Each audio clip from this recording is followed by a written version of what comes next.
Hello and welcome to another edition of Grandstanders Live.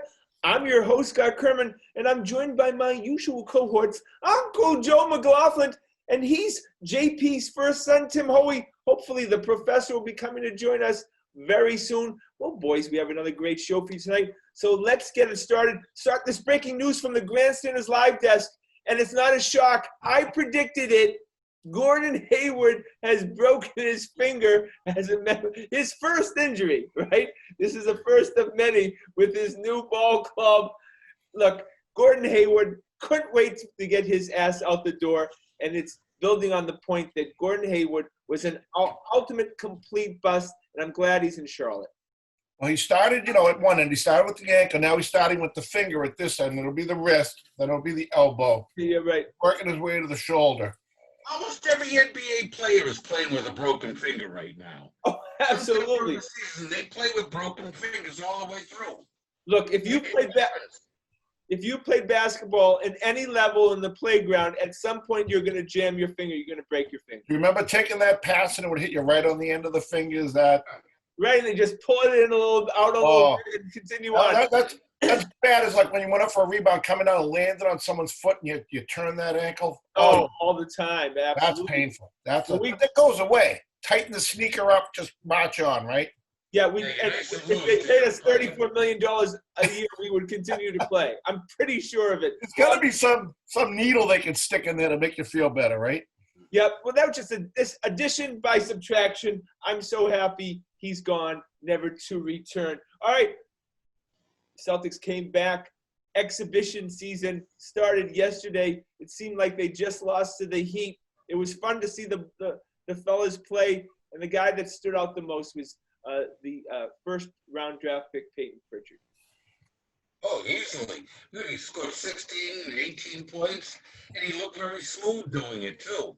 I don't know how he'll do as a point guard. He didn't seem to be much of a distributor, but he scored in every way possible. Give and go, open threes, corner threes.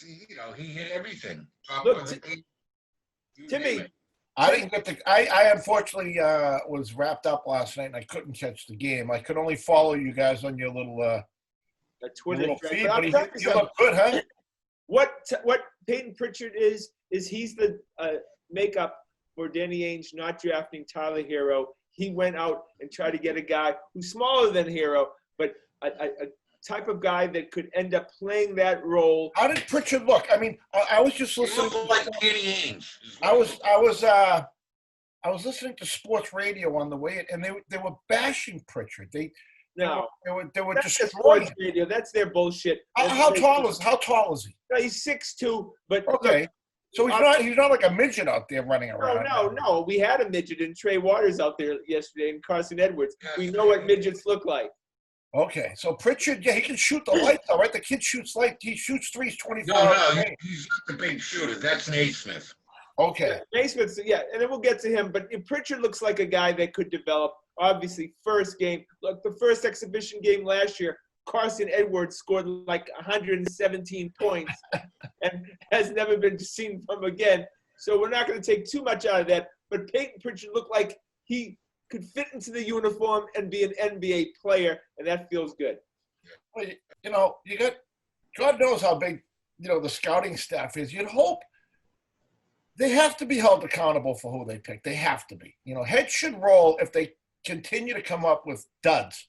Yeah, they butchered that draft to me last year. Had they was able to get even Tybold would have been a remarkable player in this team, right, Joe? Yeah. It would have been nice if they could have used anything to move up, but they just couldn't do it. Yeah, they did. No one wanted those picks. They're garbage. Yeah. Look, Grant Williams is a nice ninth man on a good team. Yeah, he'll have a 10-year career as a rotational player. He won't be a starter. Yeah, absolutely.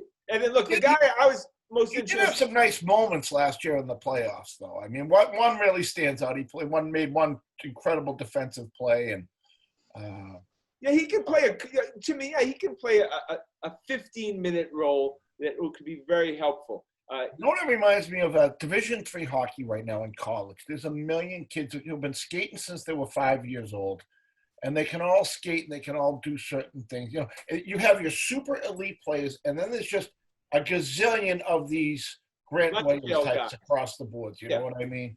6'8", 6'7" to 6'9", athletic, can run, but there's just a million of them out there. I think. Well, the guy was really a way to be special, like Marcus Smart has by being a dirt god.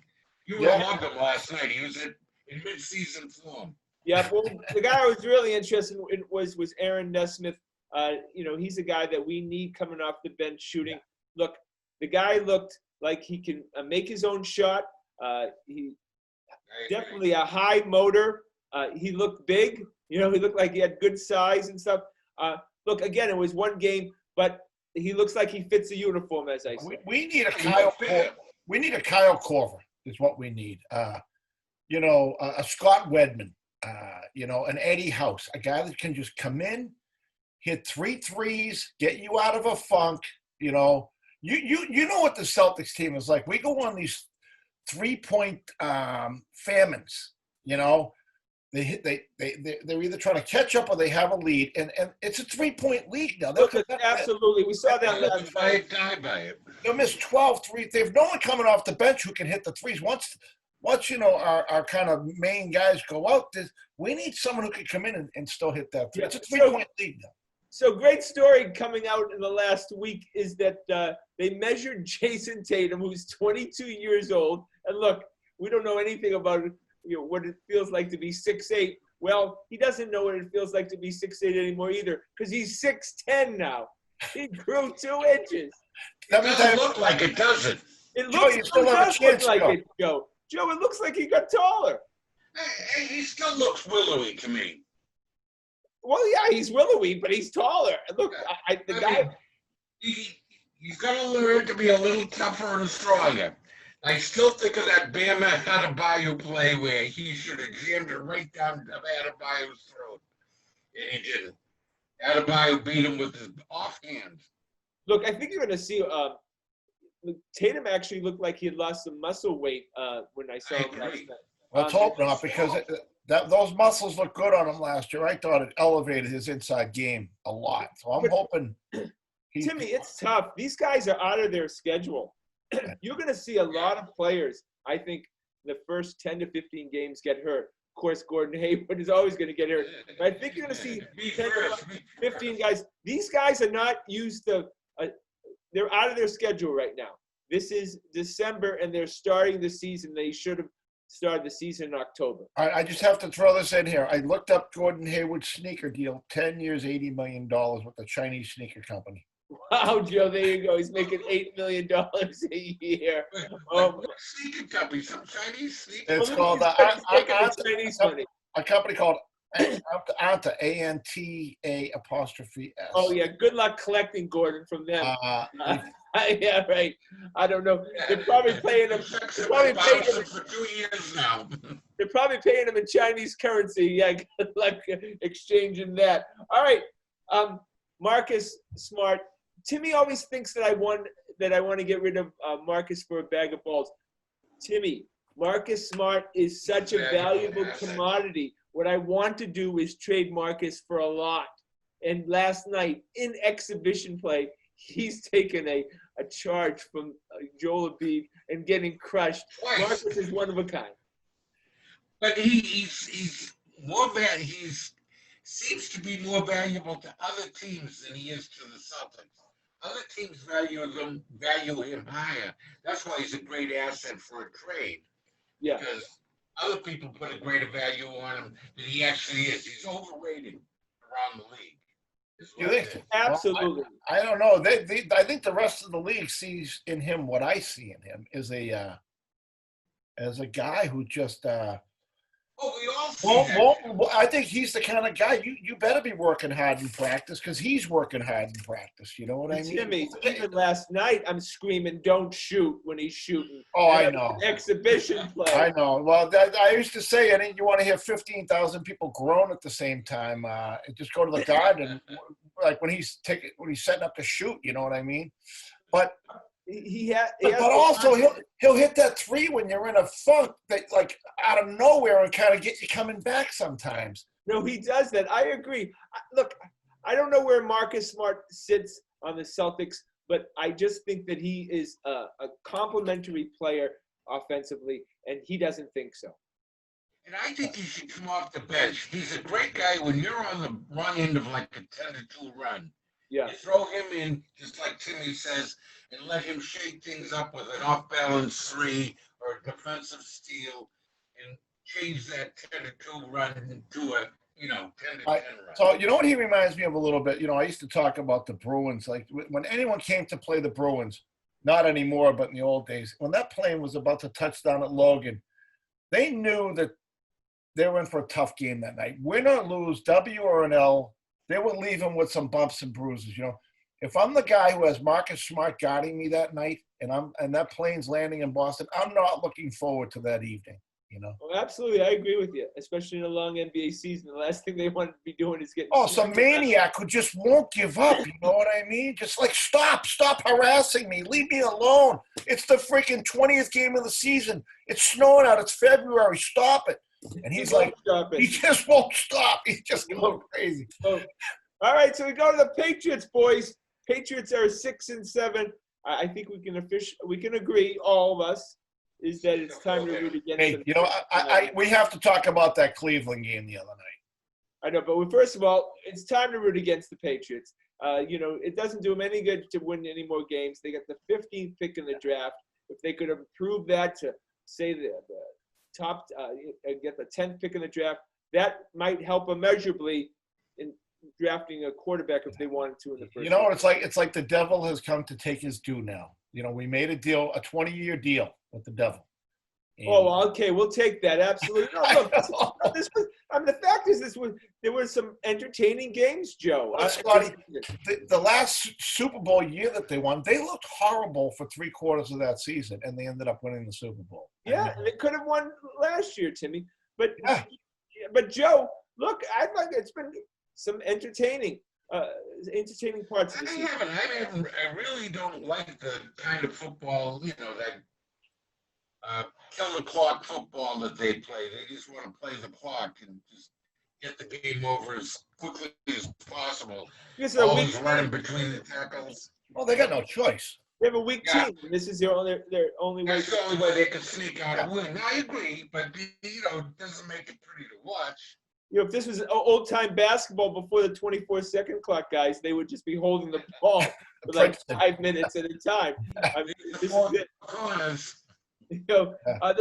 Six to four basketball. Always, guys, it starts and ends this season with the future of Cam Newton. I think he cemented his future in the game against the Rams. He's not a legitimate NFL quarterback. No, and I love the guy. He's not sustainable, man. Yeah, you cannot. It's a shame because I want the guy to succeed. He seems like a very decent guy, and he's great. He's not an NFL quarterback. No, he's not. He's not an NFL quarterback. And the fact is that 31 other teams thought that, and that's why he was still out there when he was, and the Patriots signed him. Yeah, there's great guys and great quarterbacks like Tim Tebow, Joe Cap, and Cam Newton that they just can't take. They'll never take it to the next level or even above 500 ever again. Well, obviously, this guy won the MVP, Joe. I mean, how did this guy win the MVP? I mean, that's. Well, he was much quarterback back then. If you remember when the Patriots played Carolina a few seasons back and he beat Tom Brady and he looked good that game. He was 3-0 against Tom Brady. Yeah, before he came here. Was it just with his legs? Did he just do it with his legs? No, with his arm.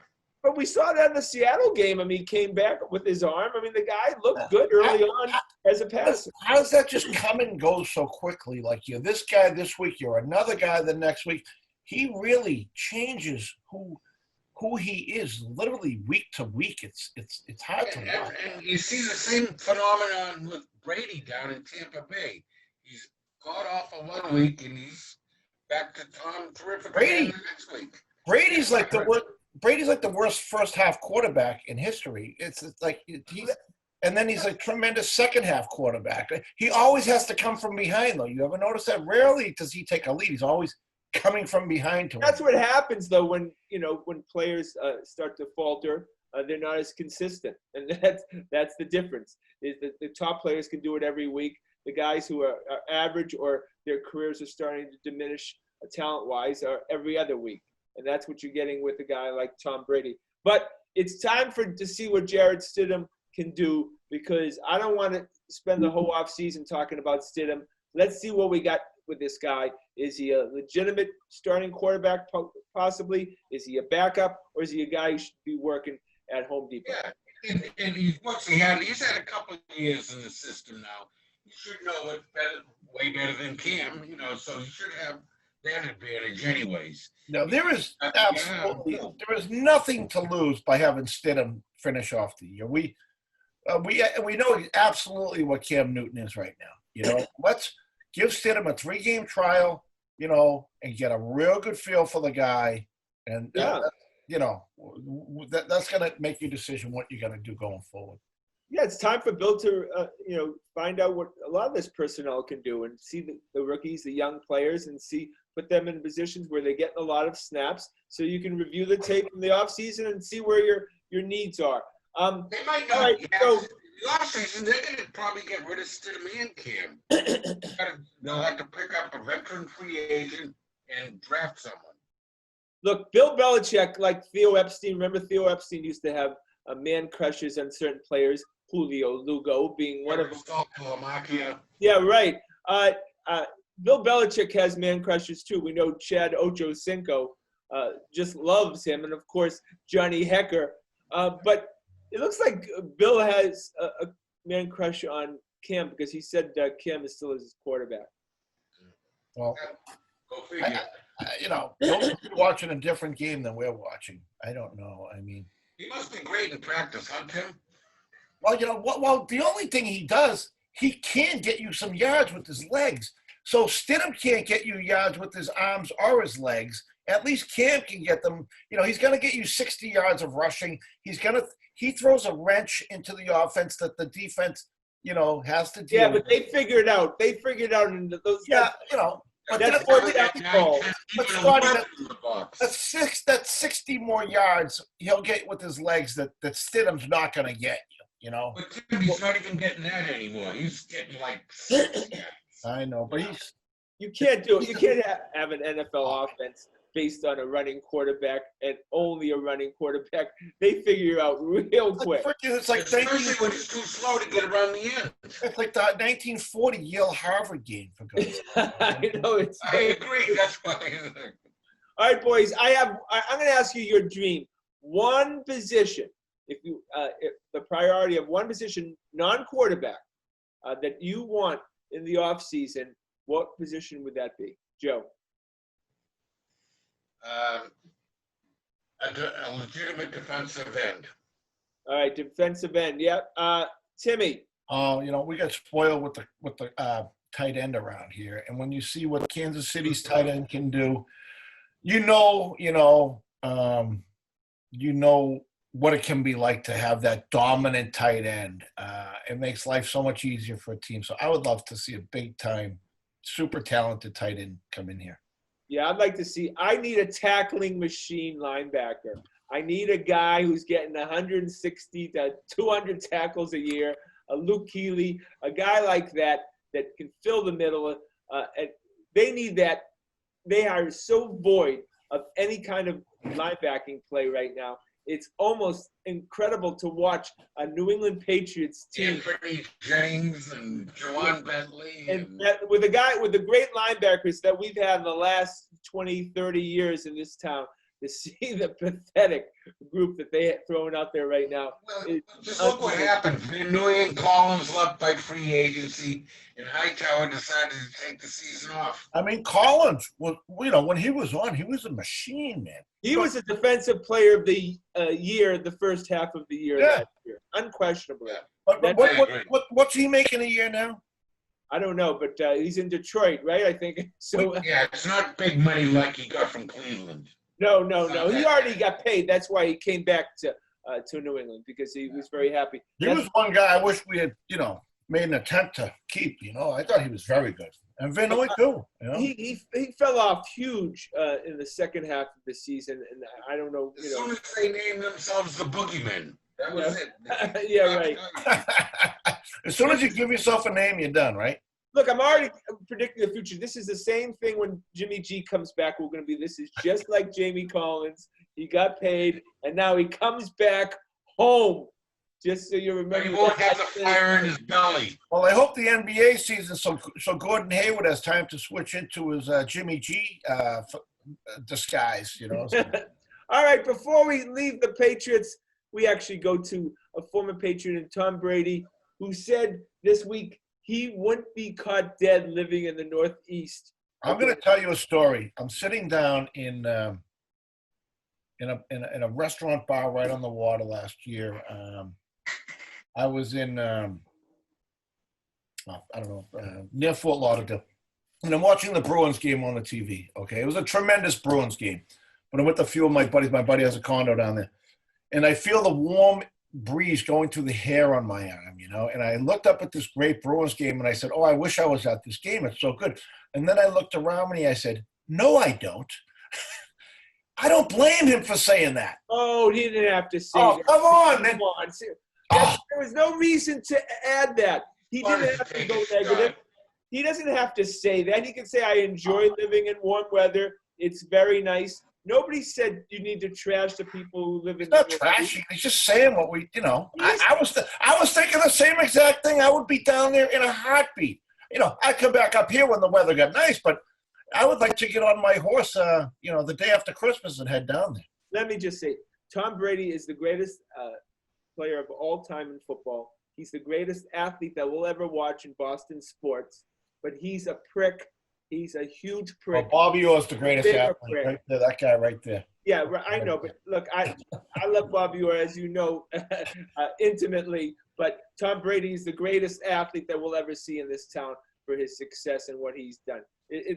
It's never gonna. But he's an asshole. So you took that. You took that as an offense. You took that like against our hometown. I took it as a weather thing. Oh my God! No, the irony is, I thought the person who'd be most offended would be you. You do that all the time. I get it. I hate the freaking cold. I hate it. Oh, for God. You totally get soft.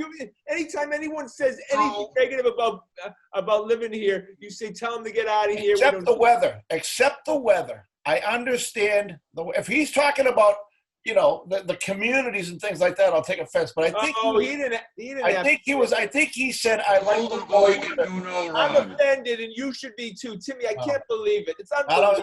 I'm not offended by anyone bashing. Oh my God! Just because we're having a snowstorm, I understand. I pray for snowstorm. That's what that guy. Right. By the way, if anyone needs help out there, give me a call. I got a warehouse full of it. So. All right. So no one prays for snow more than Tim Hoey. I know, of course. Jesus, Timmy.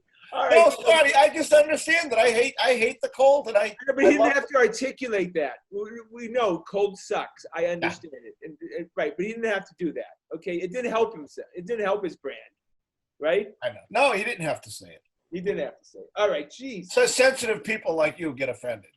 Well, I'm too offended by the fact that he got $1 million. $1 million in that COVID-19. Yeah. They sent him $1 million? Yeah. $1 million. For his phony businesses, yeah. For him and Jose, or whatever his name is, Yeah. his snake oil sales. Wow. Look, he's not going to ingratiate himself to anybody as he moves on. Trust me. He's just going to be one of these Anthony Robbins types, and he's going to be very annoying. He already is. All right, go to the Red Sox. Wait a second. Wait, can't we talk for a minute about that Cleveland game Monday night? Yes, an excellent game. You go ahead. I didn't watch it. I heard you didn't watch it, Scott. It was the best game in 20 years in the NFL. Okay. Lamar Jackson even had diarrhea left and came back to win the game. Is that what happened? He had diarrhea? Yeah, he had a Paul Pierce moment. They said that he had a cramp. They had diarrhea. Okay. Oh, yeah, diarrhea. It looked like the best part, the greatest part about the Scotty, it was a heavyweight slugfest. It was. One team got it marched down, took the lead. The other team got it marched down, took the lead. You thought it was over, they came back. Okay. The greatest part about it was the spread was 3 points.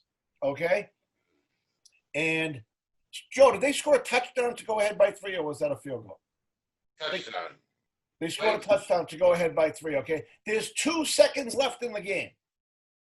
And Baltimore kicks it off to Cleveland. And Cleveland starts doing that, what was that game where they threw, like the Miami game? They lateral the ball right out of their own end zone for a safety. So now Baltimore covers the spread. It's not a push anymore. Oh, I know. Right? So say some nut out there had $50,000 on this game, right? Yeah. Oh, win or lose, either way, there's 2 seconds left. It moved hundreds of millions of dollars. It moved. Absolutely. On this crazy lateral out of the end zone on the kickoff. Look, NBA is infamous for that, where all of a sudden at the end of the game, After the game, it immediately goes to Scott Van Pelt doing Sports Zone. Well, he must have had $100,000 on the game because it looked like someone just killed his mother. Yeah. And I mean, even on the talk shows the next day, we're talking about how obvious it was that he had some dough on the game, and it went the wrong way because he looked like he just had this shock look on his face. You know? Right. It was a great Joe. Would you agree it was a great game? And then the irony of the spread. Back and forth. He couldn't ask for a better back and forth, especially that second half. It was just, it was like watching Stanley Cup hockey going end to end. And the irony of the point spread being blown up on something so insane was crazy. So I'll let you move on. Go the Red Sox, Timmy. Hunter Renfroe is now in the Red Sox uniform. He signs like a $3 million deal. He's kind of your Rob Deere, Jack Clark type. If he gets a hold of one, what did he hit, like 167 or something? 122? Did he hit 30 home runs just 2 years ago? Yeah, no, he was, he's definitely a guy that apparently, yes, he did hit over 30 home runs 2 years ago. He hit the below the Mendoza line last year. Last year. Yeah, last year doesn't count. This guy needs a lot of at-bats, huh? But he's good defensively. I mean, did anybody see that stat where they had all his fly balls, but they had like a map of Fenway? And how many of those fly balls that would have been caught would have been out of the park at Fenway? Yeah, I've heard that. I've seen that with every guy they brought in here. That's not the first time I've seen that. I would have had 172 that map every year for someone. Yeah, that is absolutely true. Yeah, I'm going to hold off on the whole map. That's why we had the 86-year curse, because they used to do that all the time, right? Yeah, right. I remember those Jack Clark years. Jack Clark. I swear, it was an optical illusion, but it looked like Tony Clark hit one time that hit that White Horse sign way out there in left field. There was White Rock Soda or something. And people Jack talked Clark, about it. Yeah, Jack Clark. Yeah, I know. Yeah. Oh, yeah, when he got a hold of him. But it was very rare that he got a hold of it. But, so, look, it's the Red Sox trying to solidify the outfield position because Jackie Bradley's not coming back. Well, so this kid can play center field then? Apparently, he's a center fielder. No. He's a corner outfielder, Joe. He's a corner. I thought he was a center. But have you ever seen him? He's huge. He's huge. Yeah, he's not a guy covering much. They said in high school he used to just put on shows in batting practice. Yeah. Look, this is a guy that this is the major leagues. Yeah, I mean, look, we like home runs. If the guy can hit 250 and can hit 30+ home runs, then that's what you need in the major leagues. That's how the game looks now. You're batting 6. Yeah, right. So that's a good pickup for $3.5 million. So that's very short money. Yeah, and 1 year. So kudos to Chaim Bloom on that. All of a sudden now, you if you can get rid of Andrew Benintendi, now you have somebody to fill his spot. 2 years ago, we had the greatest outfield in baseball. Well, we definitely had one of the top outfielders in baseball. Well, they were calling it the best outfield in baseball. Yeah, at times, look, I've never been a huge fan of Jackie Bradley. Obviously, I like. He was a great defensive outfield, though, with Mookie. Definitely a great defensive outfield. Yeah, absolutely. But Jackie Bradley has been a train wreck offensively. He's so hot and cold.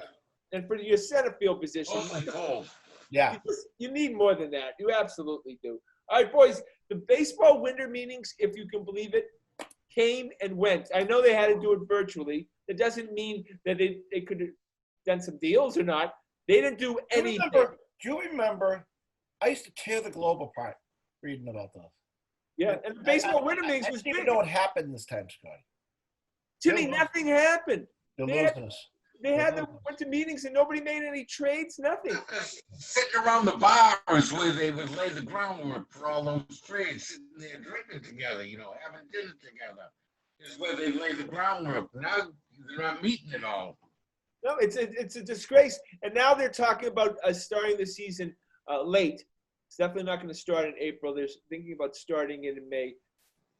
Wow. Major League Baseball can't take these many hits and continue on. I'll tell you what, this virus, the virus is as rampant as it's ever been. I know a gazillion people that have it right now. So I don't know what they're going to do.